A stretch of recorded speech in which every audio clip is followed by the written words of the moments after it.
барои тинҷӣ ва оромии ҳар яки моҳу шумо президенти ҷумҳурии Тоҷикистон Эмомалӣ Раҳмон, раиси вилояти Суғд, чӣ аз Кӯло бошад, чӣ аз Қурған бошад, чӣ аз Душанбе бошад, нафароне ки дар Федератсияи Россия шаҳри Москва қарор доранд ва агар аз дарди дандон азият мекашанд, пас ба рақамҳои рӯи экран муроҷиат намоед. Ба ҳама намуд дарди дандон муолиҷа месозанд. Аз номи юристиҷаи муроҷиат кунед, скидкатон мекунанд. Стоматологияи бародарони тоҷик дар шаҳри Москва.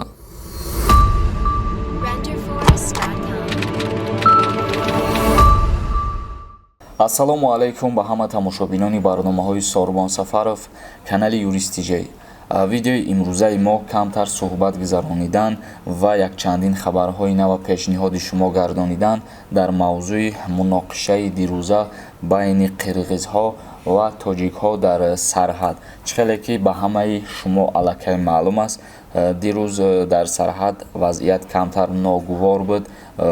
Аз тарафи қирғизҳо ва аз ҷумҳурии Тоҷикистон муноқиша сар зад. Айни ҳол мо камтар маълумотҳои имрӯзара ба шумо мефаҳмонем, пешниҳод мекунем.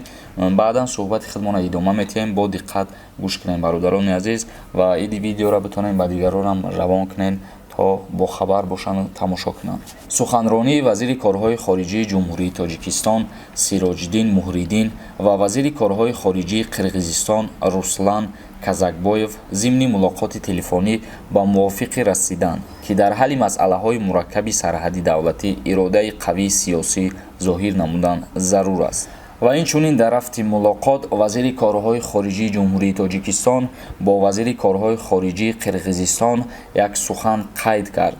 ҳамзамон ӯ гуфт, Тоҷикистон ҳеҷ гоҳ аз заминҳое ки аслан ва ба таври қонунӣ ба ӯ тааллуқ доштанд даст нахоҳад кашид, таъкид доштааст Сироҷдин Муҳриддин.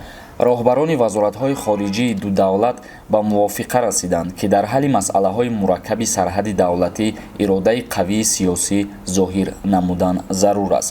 яъне ки роҳбарони вазоратҳои корҳои хориҷии ду давлат дирӯз суҳбати телефонӣ гузарониданд ва роҳи ҳалли кора ҷустуҷӯ карданд ва мехоҳанд ки кор ҳал шавад, чунки талафоти зиёд аз ҳар ду тараф, аз ҳар ду давлат дида нашава ва зиёд нашава.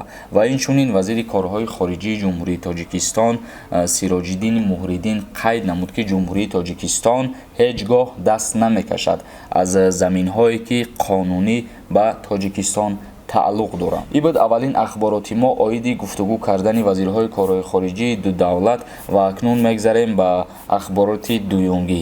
раиси вилояти Суғд аз ҳоли ҷароҳатбардоштагони даргириҳои рӯзи гузашта хабар гирифт. бо дастури президенти ҷумҳурии Тоҷикистон Эмомалӣ Раҳмон, раиси вилояти Суғд Раҷаббой Аҳмадзода аз беморхонаи маркази Исфара боздид кард. барои табобати пурраи беморон тамоми дорувории зарурӣ дастрас гардида, ҷароҳатёфтагон бо хӯроки гарму дигар лавозимот таъмин карда шуданд, таъкид доштааст дар хабарнома. тамошобинони азиз, яъне бо дастури президенти ҷумҳурии Тоҷикистон муҳтарам Эмомалӣ Раҳмон, раиси вилояти Суғд ба беморхонаи Исфара сафар кард ва боздид кард аз ҳоли шахсиятҳое ки дар муноқишаи дирӯза иштирок доштанд, баъзеш захмӣ шуд ё ки баъзеш ягон ҷароҳат бардошт, аз ҳолшон бохабар шуд.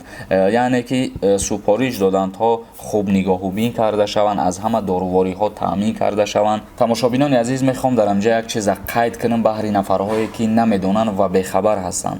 ҷумҳурии Тоҷикистон бо Қирғизистон аслан 970 километр марз доранд, ки дар асл қонунӣ танҳо 519 километри он таъину аломатгузорӣ карда шудааст. яъне ки 519 километрша аллакай маълум кардагӣ ҳастанд, ки мисол аз куҷо ҷудо карда шудагӣ ҳастанд ва аломат мондагӣ ҳастанд ва боқӣ монда чанд километри дигарша дар ҳолатҳои баҳсӣ то айни ҳол қарор дорад. ман мехоҳам дар охири навор якде сухани худма иловагӣ қайд кунам. ма чӣ гуфтанем? аввалан сипосгузории худма ба ҳукумати ҷумҳурии тоҷикистон расонданем, ба амнияти миллӣ, ба сарбозо, ҳар як шахсияте ки барои тинҷӣ ва оромии ҳар яки моҳу шумо дар марзҳо заҳматҳо мекашанд ва тинҷӣ ва амонира нигоҳубин мекунанд.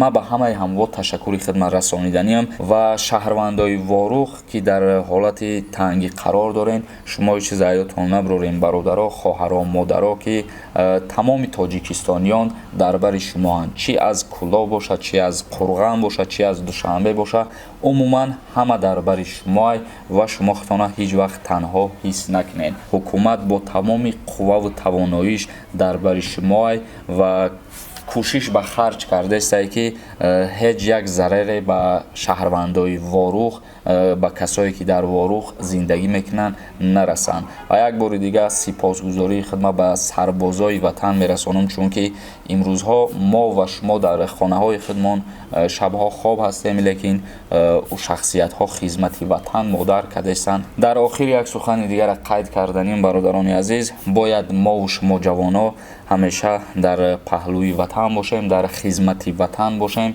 ва паҳлӯи ҳукумати худмон бошем. ҳукумати худмона дар ин ҳолатҳо каме ҳам боша, аз ягон ҷиҳат мо дастгирии худмона ба ҳукумат бирасонем. бародарони азиз, видеомона ҷамъбаст мекунем ва худованд куна ки ватани мо ҳамеша тинҷу ором боша, чӣ хеле ки мо ҳама вақт озод ва ором мегардем, гашту гузор мекунем. кай вақте ки дилхоҳ боша, кӯчаву берун биромада мегардем. худованд куна ки ҳама вақт миллати мо ҳамихе дар озодӣ боша, дар оромӣ боша. ҳама вақт мо бо шумоем ҷаноби олӣ.